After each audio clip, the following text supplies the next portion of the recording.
Sie werden missachtet, vernachlässigt oder misshandelt. In der Türkei leben zwischen 4 und 6 Millionen Straßenhunde. Die streunenden Katzen sind kaum zählbar. Ihr Leid bleibt uns verborgen, ihre Hilferufe hören wir nicht.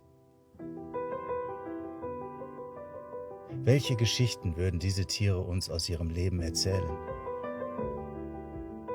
Würdest du ihnen zuhören, wenn sie eine Stimme hätten? Dann hör genau hin. Hilferufe der Straßentiere. Sei dabei.